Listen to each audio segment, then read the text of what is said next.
Hey guys, back to doing a review. I'm doing Batman I Am Gotham this time. Letting you know what I think about it as a whole, general impression, and what I like about the comic as it is, was full of spoilers. So, I guess with that being said, let's just hop right into it. This comic, without spoiling anything, is 100% just pure story. Everything that he's been going through and what he has done has been everything that Batman is. Seeing Bruce in his own element and, him being dark, training someone and having, everything that's going on with him, especially with the help in Gotham and dealing with his villains, everything that's gonna be making him in this story just amazing as it is. And seeing more with Batman and what's going on with him inside the Rebirth series is as interesting as it is. They don't really bring up too much about the deluxe edition, which shows more like with the universe.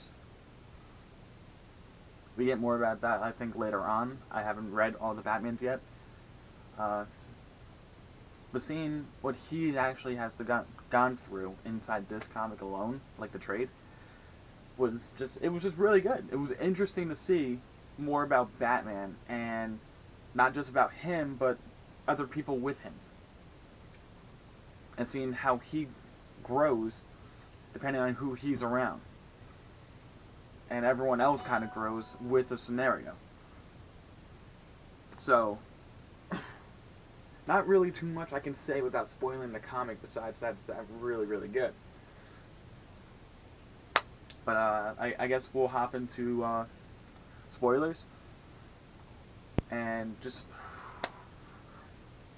Batman encountering Calendar Man. Seeing it inside the first book and seeing everything about him and what he's doing against him.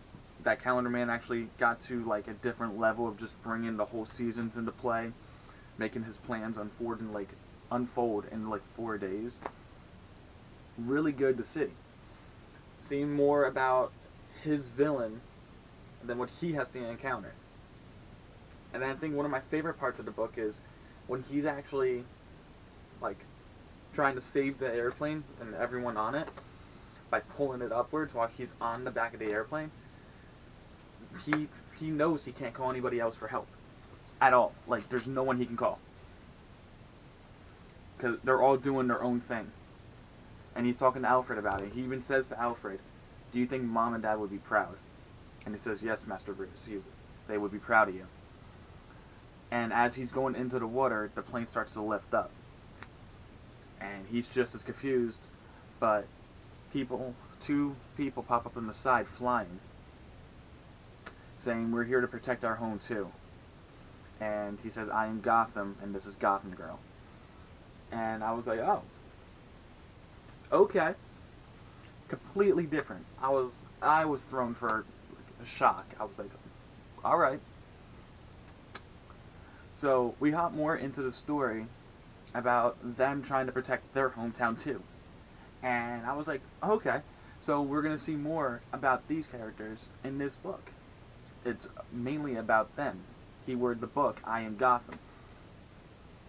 So we see them grow a little bit as a character and what they're doing. And, the Batman's protege inside this one is Duke. But he's not a Robin, so that's a little different. It's a little different for, audiences who are reading it. It was different for me. I was expecting Damian. So, continuing on with, Gotham and Gotham Girl, they're actually trying to help Batman make Gotham better. And it's not that they're failing, it's just that Batman makes them feel like they're failing. Because Batman keeps telling them they can do better. He knows they can do better. He's pushing them to do better. And he's pushing them in ways that he's pushed, Robins. But they're their own heroes. So they're kind of like already into the game. But we find out later on that basically they had a deal because they were going to die.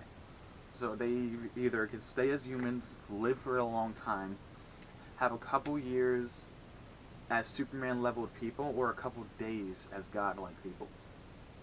You figured if they choose Superman-like people, they can continue to save their hometown. And I was like, all right, that's good storytelling. I was like, that's interesting. I was like, we have these characters for a little bit, but they encounter a villain that messes with their head and makes Gotham just constantly angry, makes Gotham Girl just constantly scared, and breaking the characters because Batman has to come back into play against them now. Well, against Gotham, because Gotham's just wreaking havoc on everything. And he has to call the Justice League there to help him take him down. So, take down Gotham. And, well, I mean, it worked, but it just wasn't... It was just sad because we just got these new characters and they're gone. And I wanted to see more of these characters. I wanted to see what else we can see with these characters and the kind of people they could be in a dramatic forward. I mean, this was a dramatic. I'm not saying that, but I'm just saying that, like, I wanted more of them. I wanted to see what else we could do with them. But the girl kind of like lost her mind a little bit after that happened. She kind of like went about her own way, sort of say. She kind of like buzzed her head. She went out there just trying to save everybody and pushing her powers to the limit, which was giving her shorter time. And it was sad to see.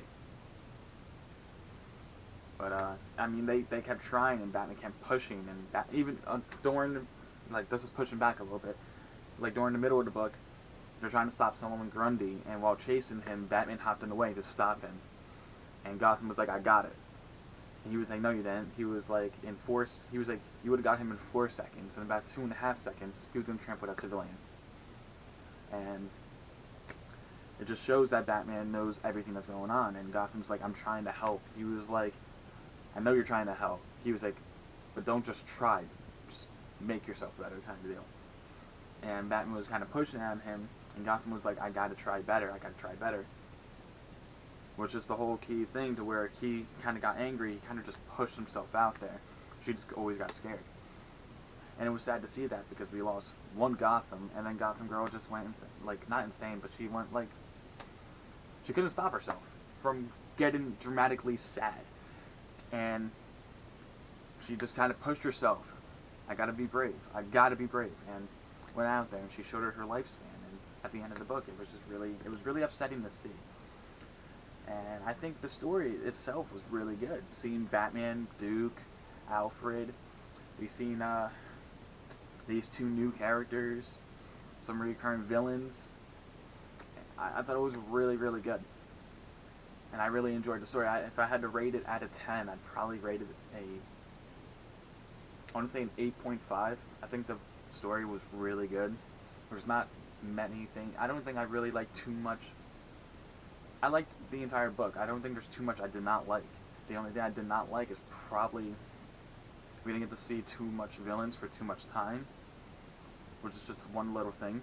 That's not a big deal because, I mean, we see them, and we see how Batman goes against them, and then just that they really did nothing with Gotham and Gotham Girl.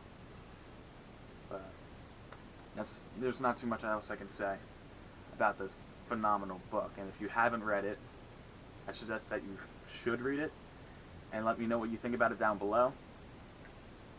Besides that, guys, I think that's it. In the next video, I'm going to be doing Green Arrow.